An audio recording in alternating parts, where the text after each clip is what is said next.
Então, terceira parte desse vídeo, dando a continuação na exegese do capítulo 1 do livro de Gênesis, tentando aqui o máximo possível, acelerando o vídeo, né, para tentar ficar o mais pequeno possível. Mas então aqui para finalizar, tentar finalizar, eu falei sobre o versículo 3 e o versículo 5, né, onde tem essa tríade, domínio e separação, a questão da luz.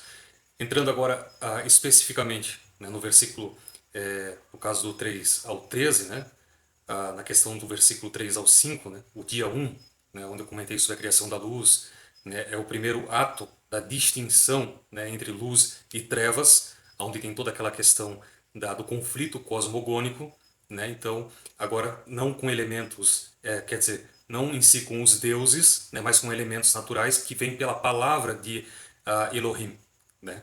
Então o versículo 6 e o 8, que é o dia 2, nós temos ali o firmamento, né? É o momento ali que Elohim, que tem a tradução para Deus, mas também pode se referir a deuses, dependendo do contexto, onde há uma separação, né? As águas de cima e das águas de baixo. E isso, na cosmologia da época, do contexto lá do Oriente, isso representa a criação, né, de uma bolha de ordem. É basicamente como se fosse uma abóbora, né? Essa questão do entendimento cosmogônico que eles tinham, né?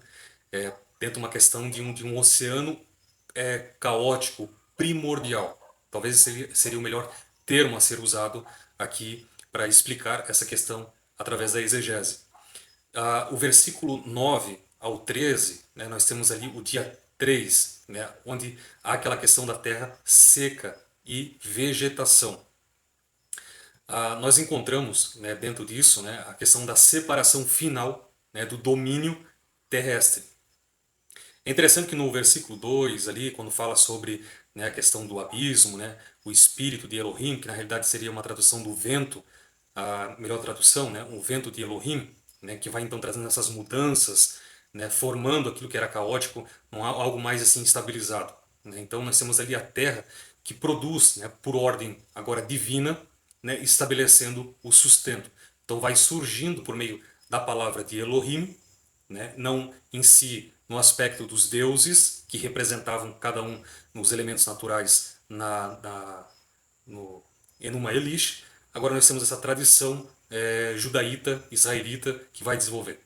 Então, a segunda tríade, né, onde nós encontramos a ornamentação e habitantes, né, o versículo 14, 25, então começa a ser preenchido, né, a terra.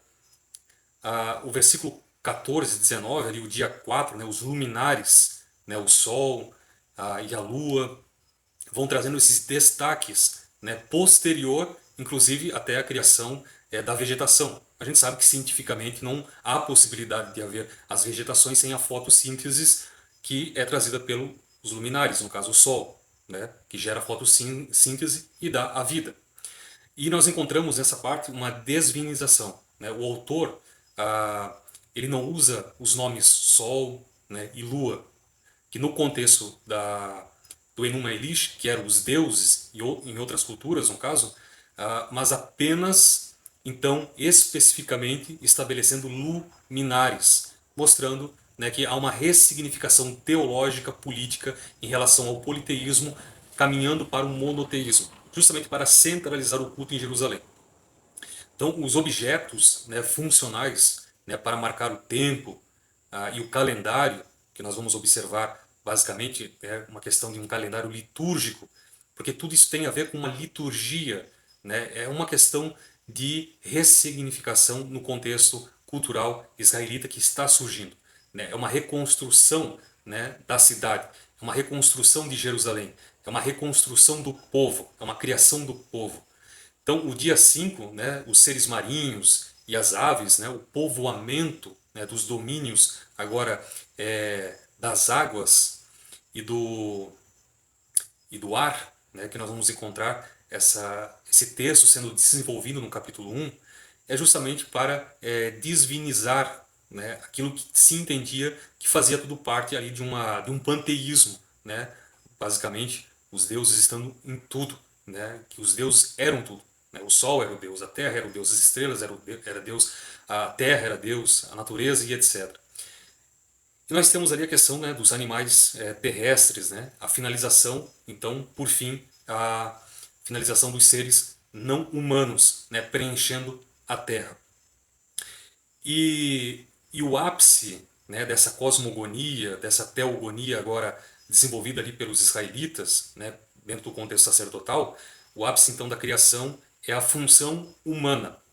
Só que nós temos uma questão, né? No capítulo 1, não é em si a criação dos seres humanos, de certa forma, mas é o estabelecimento do rei em Jerusalém. É a criação do rei em Jerusalém. Diferentemente do capítulo 2, que aí sim tem a ver com a criação dos camponeses, do povo de modo geral. Mas no capítulo 1 fala sobre o rei, fala sobre a rainha com a reconstrução de Jerusalém. O versículo 26, 27, né, onde fala sobre a imago Dei, né, Tselem, é interessante aqui, né, ser interpretado que ser, né, imagem e semelhança não é um, como é que eu poderia colocar aqui para que possa ficar claro isso? Não é um atributo físico, né, ou metafísico, é algo espiritual, como se entende em algumas tradições religiosas, mas uma função política, né, como eu disse, em relação ao rei e à rainha. Né? Então há uma necessidade, porque ali fala sobre a criação de Jerusalém. O capítulo 1 está falando sobre a criação de Jerusalém, da terra de Jerusalém. Então, o ser humano, ele é o representante, no caso aqui, os reis. Eles eram filhos da divindade, eles eram representantes de Deus na terra, né? Um embaixador de Deus, né? No caso ali de Elohim, para manter a ordem na terra. Então, basicamente, né, os reis é que tinham essa função política do controle social naquele contexto. E o versículo 28 e o versículo 31, então, aonde vai entrar sobre o domínio, né, e a provisão. Destrinchando esse versículo 28 ao 31, né, a bênção para crescer, né, e para se multiplicar, como nós encontramos, né, para ocupar o espaço agora dessa nova criação de Jerusalém, né, depois todo esse processo do retorno deles ali para uma cidade que estava destruída, né, estava caótica. Então é uma forma de ocupar o espaço, né, com a declaração final, né, que tudo era muito bom. Então, basicamente, é mostrando que há um agrado por parte de Elohim, né, sobre a reconstrução de Jerusalém, o estabelecimento do rei, dos sacerdotes, essa liturgia. Né? Então, significando essa questão do muito bom, que o sistema estava perfeitamente ordenado nessa nova criação, não do universo, não do planeta Terra, mas de Jerusalém. O afunilamento é Jerusalém, não é o planeta Terra, não é o universo. Então, a instituição do sábado, né, que é o Shabat, né, que é o descanso, é o cessar. E isso vai entrar justamente posterior para a gente dialogar sobre o capítulo 2. Mas, em resumo, né, seria essa questão.